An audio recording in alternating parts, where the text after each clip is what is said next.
Votre matinale se poursuit sur la Sen TV, première télévision urbaine du Sénégal. Bonjour à vous tous, c'est parti pour le journal. L'ancien président tchadien sera fixé sur son sort le 30 mai prochain.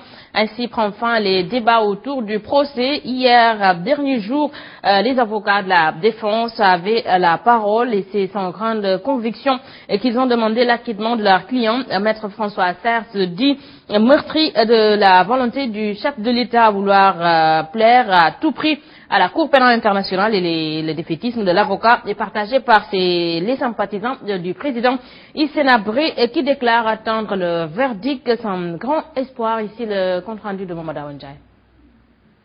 Le procès a tenu en haleine le monde entier. Aujourd'hui, il tire à sa fin. Les débats de qualité qui ont marqué ce procès vont permettre à la Cour de rendre non pas une décision, mais la justice, selon le président des chambres africaines extraordinaires. Une soi-disant justice qui ne sera que pour plaire à la Cour pénale internationale, selon l'avocat de Hissène Habré, maître François Serres.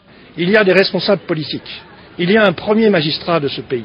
Tout ça pour essayer de se dédouaner par rapport à la CPI, à la Cour pénale internationale, pour prétendre qu'on pouvait juger en Afrique quelqu'un, et tout ça au prix des manipulations les plus éhontées. Prévu le 30 mai prochain, le dénouement du procès de l'ancien président tchadien est très attendu. Ses partisans, même s'ils l'ont soutenu jusqu'au bout, n'ont pas le moindre espoir de voir leur homme libéré. Selon eux, le ministre sénégalais de la Justice, qui a qualifié leur leader de bourreau, l'a déjà fait condamner. Nous sommes réalistes, on n'a pas des attentes illusoires, on ne se fait pas d'illusions. Tant bien que les arguments avancés par la défense commis d'office étaient pertinents, le ministre Sidiki Kaba l'avait déjà donné. Il l'a dit 30 ans. Vous avez 70 ans, on vous condamne sur 30 ans. Combien de gens connaissez-vous qu'il faut 100 ans dans cette vie? Un peu avant la fin des plaidoiries, Maître Sen, l'un des avocats commis d'office, n'a pas hésité à s'attaquer au juge pour défendre son client. Il a déclaré, je cite, « Des milliers de prisonniers croupissent à Rebus qui n'en devraient accueillir que 400 et vous ne dites rien. Vous préférez vous focaliser sur une surpopulation carcérale au Tchad », a-t-il poursuivi, des propos qui ont installé un climat glacial dans la salle. Une descente technique a été effectuée hier dans l'après-midi à l'entrepôt d'Aïda Diong à la SCOA. La section recherche et les juges étaient sur place pour vérifier les commandes effectuées par Aïda Diong concernant le marché des produits phytosanitaires du plan Diakhaï. Et son avocat, maître Mbaye Jacques Ndiaye, était sur les lieux. Voici sa réaction. Aujourd'hui, les juges étaient là, l'État du Sénégal était là avec ses avocats. Le parquet général était là, Madame Aïda Diong, ainsi que les avocats de l'État du Sénégal. Et comme vous avez pu le constater, toute la commande qui n'a pas été enlevée par l'État du Sénégal est sur place depuis plusieurs années, en dépit des mises en demeure faites par Aïda Diong, en vue pour l'État de les enlever. La première phase aujourd'hui, c'était pour toutes les parties de constater la présence de la commande de l'État du Sénégal qui est entreposée ici dans les locaux de Madame Aïda Diong. Et ça a été fait. Le reste, il appartient bien entendu aux juges d'en décider dans les jours à venir. Et vous devez comprendre qu'en l'état actuel du procès, je ne peux pas du tout en dire plus. Je rappelle, je persiste, je signe que Aïda Diong a toujours été innocente. En tout cas, ça a toujours été notre ligne de défense et elle ne changera jamais. Nous parlons éducation avec la grève des enseignants du SAES qui a eu des conséquences à l'université Cheikh Anta Diop de Dakar. Dans ce temple du savoir, les étudiants se désolent et expriment leur ras-le-bol face à ces mouvements d'humeur itératifs. Aminata Dramé. Les conséquences de la grève des enseignants du SAES sont désastreuses. Voilà en tout cas l'avis des étudiants rencontrés à l'université Cheikh Anta Diop. Ces derniers soutiennent que la situation est critique, surtout que les années universitaires se suivent et se ressemblent en termes de grève cyclique des enseignants du supérieur. Depuis ce matin, je devais faire cours, mais je ne l'ai pas fait. Je suis obligé d'aller à la bibliothèque, réviser certaines choses. Ça a beaucoup d'impact vraiment. Le quantum horaire n'a pas été respecté. Si je me rappelle bien, les grèves ont commencé depuis que je faisais la 6e. Depuis lors, je n'ai pas eu la possibilité de respecter les quantums horaires. Ces étudiants accrochés sur la crise dénoncent le fait que les enseignants du supérieur en grève ne le sont que pour leurs intérêts personnels. Ce n'est pas ça le rôle d'un syndicat. Un syndicat, parfois, c'est la force de proposition. Ce n'est pas toujours d'aller en grève. La grève doit être un recours, le dernier recours que l'on peut connaître. Les négociations autour d'une table serait mieux. Par contre, d'autres pensionnaires de l'université Cheikh Anta Diop affirment que les responsabilités sont partagées. Nous sommes là pour étudier et les professeurs je vais dire, pour des intérêts généralement personnels, crypto-personnels, ils vont en grève. Aussi là, pratiquement, sur les revendications, nécessairement, il y a des revendications qui sont légitimes, mais nécessairement, on voit que l'État aussi n'est pas toujours de bonne foi, parce que l'État signe des accords qui ne seront en quelque sorte jamais respectés. La situation à l'université Cheikh Anta Diop suscite des mesures d'urgence. L'ambassade de France au Sénégal apporte des éclaircissements sur la délivrance des visas. En conférence de presse hier, Jean-Félix Pagano a tenu à démontrer que la France est le pays dont le taux de délivrance de visas est le plus élevé. Il est aussi revenu sur les cas de fraude auxquels s'adonnent beaucoup de Sénégalais et qui sont les principales causes de refus de visa. Salif Kébessa.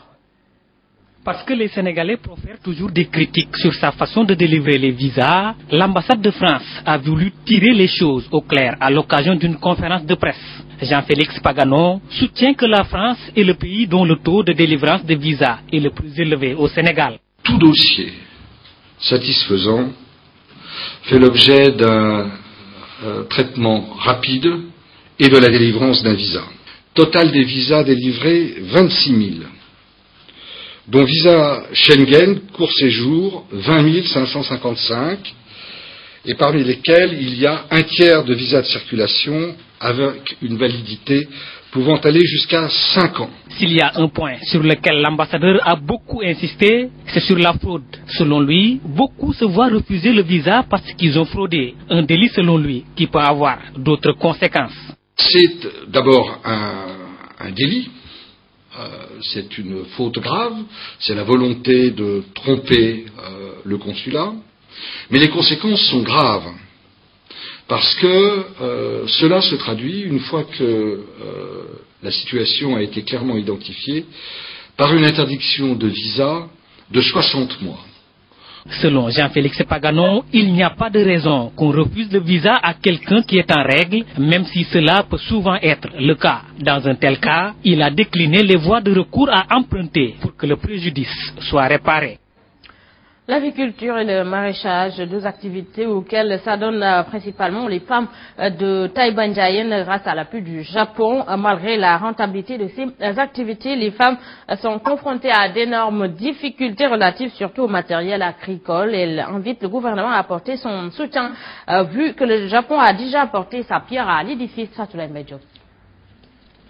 S'il y a une activité qui épouse pratiquement toutes les femmes de Taïba Ndiaye, c'est bien le poulailler. Grâce à l'appui du Japon, les femmes ont une occupation. Ils nous ont financé, ils ont construit le poulailler, ils l'ont équipé, ils nous ont donné des poussins. Après avoir vendu, ils nous l'ont offert. Aujourd'hui, c'est très utile car dans le village, dans chaque maison, il y a un poulailler grâce au Japon. En 2001, un volontaire japonais du nom de Kirashi Kenzi a pu mettre sur pied 1 hectare de terre pour le maraîchage et 20 groupements de femmes en bénéficient toujours. Le champ est très utile pour nous en tant que femmes. Et nous sommes 20 groupements de femmes. Chaque groupement est représenté par une seule. Les femmes de Taïba Ndiaye gèrent entièrement leur champ avec beaucoup de difficultés. Le Japon a donné le temps. Reste maintenant au gouvernement de les appuyer. Le Japon était venu avec beaucoup d'aide. Il nous a donné les engrais, du matériel agricole, des gouttes à gouttes pour arroser. Aujourd'hui, on ne sait pas si le Japon va revenir. Mais il faut que le gouvernement nous aide parce que nous traversons beaucoup de difficultés. Le poulailler et le maraîchage permettent aux femmes de Taïba Ndiaye de s'autonomiser grâce au maraîchage. Elles arrivent à vendre, mais également à consommer ce qu'elles produisent. Fatoulaye Mbedjo, merci à vous. En mot culture, dans ce journal, l'association de l'industrie musicale, tel est le nom de la nouvelle association mise sur pied par des acteurs de la musique tels Ouza Diallo, Zenour Sow, qui est d'ailleurs le président, et Dembel Diop, Salam Diallo également, entre autres, une structure née suite à une certaine frustration chez ces acteurs de la musique et précise cependant qu'ils n'ont pas l'intention de destituer qui que ce soit. Ils ont rencontré la presse hier. Une toute nouvelle structure vient de voir le jour. Il s'agit de l'association de l'industrie musicale. Elle est née de la volonté de certains acteurs de la musique de s'unir et de ne plus se faire représenter par des personnes qui ne les concertent pas. Les gens ont vraiment remarqué que les associations en place quand même n'avaient pas fait le travail qu'il fallait et qu'il y a beaucoup de points sur lesquels on pourrait vraiment travailler sérieusement, plus précisément de ceux qui agissent dans l'industrie musicale et aussi créer un cadre où les gens peuvent vraiment donner leur avis. Les membres de l'AIM précisent cependant qu'ils n'ont pas l'intention de destituer qui que ce soit. Pour eux, les acquis sont à préserver. Tous les artistes accueillent vraiment à bras ouverts la création de cette nouvelle société, la SODAV, qui est une société pour les droits d'auteur et les droits voisins. Donc nous ne pouvons pas supporter autre chose. Donc personne n'est derrière nous. À ce qui leur prête l'intention d'être derrière l'ex-directeur de l'ancienne structure, le BSDA, le président dit ceci. Ce sont juste des intox pour vraiment polluer cette atmosphère et puis nous donner une autre direction. Cette assemblée générale constitutive a été pour certains d'entre eux l'occasion de cracher leur vérité. Pour ceux qui évoluent dans la musique religieuse, celle-ci n'occupe pas une place de choix au Sénégal. J'ai constaté ici au Sénégal, on n'a pas une place. Les Sénégalais nous adorent, mais pour les ressources, ça ne vient pas. Autre précision, les membres de l'association de l'industrie musicale ne font pas de la politique.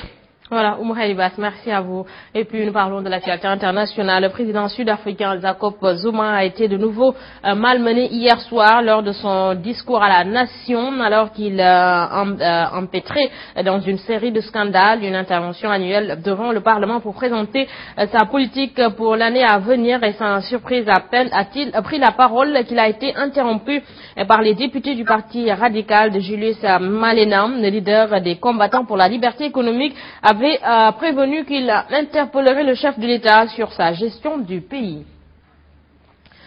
Les principaux acteurs du dossier syrien réunis à Munich sont tombés d'accord dans la nuit de jeudi à vendredi sur une cessation des hostilités en Syrie, et c'est dans un délai d'une semaine. À l'issue de cette réunion, le groupe international de soutien à la Syrie a également décidé un accès accru et immédiat de l'aide humanitaire aux civils. Voilà, messieurs, dames, c'est ici que se referme ce journal. À vous tous, merci d'avoir suivi. L'info en continue sur la première télévision urbaine du Sénégal.